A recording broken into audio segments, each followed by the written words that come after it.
ನಮಸ್ಕಾರ. ಬೈಬಲ್ನಲ್ಲಿರೋ ಕೆಲವು ಫೇಮಸ್ ಕಥೆಗಳನ್ನ ನೆನ್ಪಿಸ್ಕೊಳ್ಳಿ. 10 ಆಜ್ಞೆಗಳು, ಮಾನವನ ಪತನ ಮತ್ತೆ ಅಂತ್ಯಕಾಲದ ಬಗ್ಗೆ ಹೇಳೋ ಭವಿಷ್ಯವಾಣಿಗಳು. ಕೇಳೋಕಿವೆಲ್ಲ ಬೇರೆ ಬೇರೆ ಕಥೆಗಳ ತರಾನೇ ಅನ್ಸುತ್ತೆ ಅಲ್ವಾ?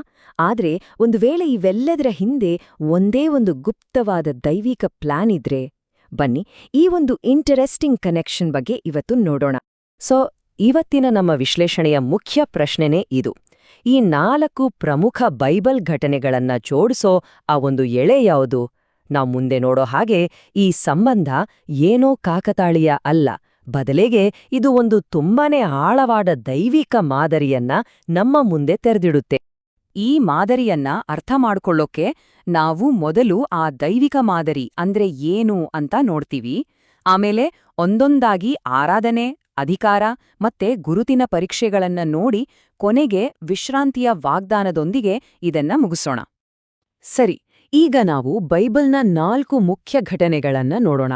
ಆದ್ರೆ ಅವುಗಳನ್ನ ಬೇರೆ ಬೇರೆ ಕಥೆಗಳಾಗಿ ಅಲ್ಲ, ಬದಲಿಗೆ ಒಂದೇ ಪದೇ ಪದೇ ಬರೋ ದೈವಿಕ ಮಾದರಿಯ 4 ಕಂಬಗಳಾಗಿ ನೋಡೋಣ. ಇವೆಲ್ಲ ಒಂದೇ ದೊಡ್ಡ ಕಥೆಯ ಬೇರೆ ಬೇರೆ ಆಂಗಲ್ಸ್ ಇದ್ದ ಹಾಗೆ. ಈ ಸ್ಲೈಡ್ ಇದೆಯಲ್ಲ, ಇದು ನಮ್ಮ ಇವತ್ತಿನ ಇಡೀ ವಿಶ್ಲೇಷಣೆಯ ಒಂದು ಬ್ಲೂ ಪ್ರಿಂಟ್. ನೋಡಿ, ಒಂದು ಕಡೆ 10 ಆಜ್ಞೆಗಳು, ಇನ್ನೊಂದು ಕಡೆ ಕ್ರಿಸ್ತನ ಶೋಧನೆಗಳು, ಆಮೇಲೆ ಏದೇನ್ ತೋಟದ ಕಥೆ ಮತ್ತೆ ಪ್ರಕಟಣೆಯ ಪುಸ್ತಕ.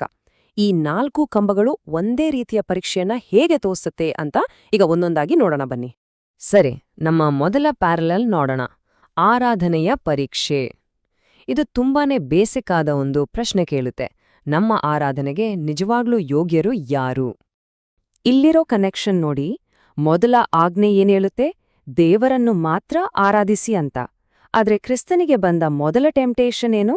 ಕಲ್ಲನ್ನು ರೊಟ್ಟಿಯಾಗಿಸು, ಅಂದ್ರೆ ಭೌತಿಕ ಹಸಿವಿಗೋಸ್ಕರ ದೇವರ ಮಾತಿನ ಮೀರು ಅಂತ.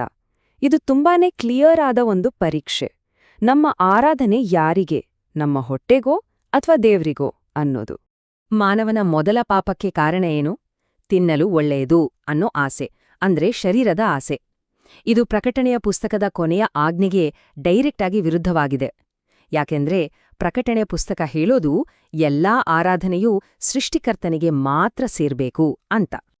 ಹಾಗಾದ್ರೆ ಈ ಆರಾಧನೆಯ ಪರೀಕ್ಷೆಯಲ್ಲಿ ಫೇಲ್ ಆದ್ರೆ ಏನಾಗುತ್ತೆ? ಪರಿಣಾಮ ಏನು? ಅದೇ ಪ್ರವಾದಿಯ ಅಧಿಕಾರದ ನಷ್ಟ. ಪ್ರವಾದಿಯ ಅಧಿಕಾರ ಅಂದ್ರೆ ದೇವರ ಇಚ್ಛೆ ಏನು ಅಂತ ತಿಳ್ಕೊಂಡು ಅದನ್ನ ಹೇಳೋ ಸಾಮರ್ಥ್ಯ. ಸಿಂಪಲ್ ಆಗಿ ಹೇಳೋದಾದ್ರೆ ಇದೊಂಥರ ದೈವಿಕ ಕಂಪಾಸ್ ಇದ್ದ ಹಾಗೆ. ನಮ್ಮ ಆರಾಧನೆ ದಾರಿ ತಪ್ಪಿದಾಗ ಈ ಕಂಪಾಸ್ ಮುರಿದೋಗುತ್ತೆ. ಆಗ ಯಾರನ್ನ ಆರಾಧಿಸ್ಬೇಕು ಅನ್ನೋ ಸ್ಪಷ್ಟತೆಯೇ ಹೊರಟೋಗುತ್ತೆ. ಓಕೆ, ಈಗ ಎರಡನೇ ಪ್ಯಾರಲಲ್ಗೆ ಹೋಗೋಣ. ಇದು ವಿಗ್ರಹಗಳು ಮತ್ತೆ ನಿಜವಾದ ಅಧಿಕಾರದ ಮೂಲ ಯಾವುದು ಅನ್ನೋದ್ರ ಮೇಲೆ ಫೋಕಸ್ ಮಾಡುತ್ತೆ. ಅಧಿಕಾರ ಎಲ್ಲಿಂದ ಬರುತ್ತೆ?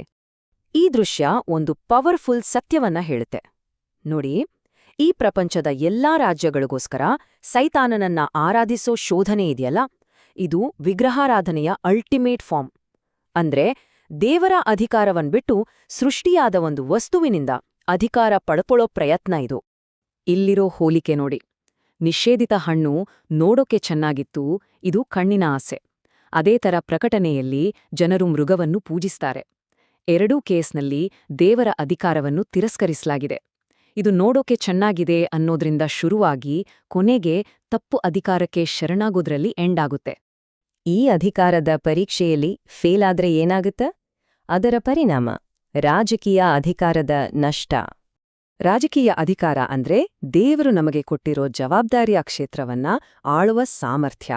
ಯಾವಾಗ ನಾವು ದೇವರನ್ನ ಬಿಟ್ಟು ಬೇರೆ ವಿಗ್ರಹಗಳನ್ನ ಪೂಜೆ ಮಾಡಕ್ ಶುರು ಮಾಡ್ತೀವೋ, ಆಗ ಆ ಕ್ಷೇತ್ರವನ್ನ ಸರಿಯಾಗಿ ಆಳೋಕ್ ಬೇಕಾದ ದೈವಿಕ ಅಧಿಕಾರವನ್ನ ನಾವು ಕಳೆದುಕೊಳ್ತೀವಿ. ಈಗ ಮೂರನೇ ಪ್ಯಾರಲಲ್ಗೆ ಬರೋಣ. ಇದು ದೇವರ ಹೆಸರನ್ನ ದುರುಪಯೋಗ ಮಾಡಿಕೊಳ್ಳೋದು ಮತ್ತೆ ಅಹಂಕಾರದಿಂದ ನಮ್ಮ ಗುರುತನ್ನೇ ಪರೀಕ್ಷೆ ಮಾಡಿಕೊಳ್ಳೋದ್ರ ಬಗ್ಗೆ ಹೇಳುತ್ತೆ. ದೇವರನ್ನು ಪರೀಕ್ಷೆ ಮಾಡೋದು ಅಂದ್ರೆ ಅದು ಆತನ ಹೆಸರು ಮತ್ತೆ ಶಕ್ತಿಯನ್ನ ನಮ್ಮ ಸ್ವಂತ ಅಹಂಕಾರಕ್ಕೆ ಬಳಸ್ಕೊಂಡ ಹಾಗೆ. ನೀನು ದೇವರ ಮಗನಾಗಿದ್ದರೆ ಅಂತ ಸವಾಲ್ ಹಾಕೋದು ಕ್ರಿಸ್ತನ ಗುರುತನ್ನ ದೇವರ ಮೇಲೆ ನಂಬಿಕೆ ಇಡೋ ಬದಲು ಒಂದು ಪ್ರದರ್ಶನದ ಮೂಲಕ ಸಾಬೀತು ಮಾಡುವಂತ ಪ್ರಚೋದಿಸುತ್ತೆ. ದೇವರ ಹಾಗೆ ಆಗ್ಬೇಕು ಅನ್ನೋ ಆಸೆಗೂ ಮೃಗವು ದೇವದೂಷಣೆ ಮಾಡಿ ತನ್ನನ್ನೇ ದೇವರು ಅಂತ ಅಂದುಕೊಳ್ಳೋದಕ್ಕೂ ಇರೋ ಸಮಾನಾಂತರವನ್ನ ಇಲ್ಲಿ ನೋಡಬಹುದು. ಎರಡು ಕಡೆ ಸೃಷ್ಟಿಯಾದ ಜೀವಿಯು ಸೃಷ್ಟಿಕರ್ತನ ಜಾಗವನ್ನ ತಗೊಳ್ಳೋಕೆ ಪ್ರಯತ್ನಿಸೋ ಅಹಂಕಾರ ಕಾಣಿಸುತ್ತೆ. ಅಹಂಕಾರದಿಂದ ಗುರುತನ್ನ ಪರೀಕ್ಷೆ ಮಾಡಿಕೊಳ್ಳೋ ಈ ದಾರಿಯಲ್ಲಿ ಸೋತ್ರೆ ಏನಾಗುತ್ತೆ? ಅದರ ಪರಿಣಾಮ ಯಾಜಕತ್ವದ ಅಧಿಕಾರದ ನಷ್ಟ. ಯಾಜಕತ್ವದ ಅಧಿಕಾರ ಅಂದ್ರೆ ಅದನ್ನ ದೇವ್ರಿಗೂ ಮತ್ತೆ ಮನುಷ್ಯರಿಗೂ ನಡುವೆ ಇರೋ ಒಂದು ಸೇತುವೆ ತರ ಅಂದ್ಕೋಬಹುದು. ದೇವರ ಹತ್ತಿರ ಹೋಗಕ್ಕೆ ಬೇಕಾದ ದಾರಿಯದು. ಯಾವಾಗ ಅಹಂಕಾರ, ದೇವದೂಷಣೆ ಬರುತ್ತೋ ಅದು ಈ ಸೇತುವೆಯನ್ನೇ ಸುಟ್ಹಾಕಿದ ಹಾಗೆ. ಆಗ ದೇವ್ರಿಗೂ ನಮಗೂ ಇರೋ ಆ ಪವಿತ್ರವಾದ ಕನೆಕ್ಷನ್ ಕಟ್ಟಾಡ್ಬಿಡುತ್ತೆ.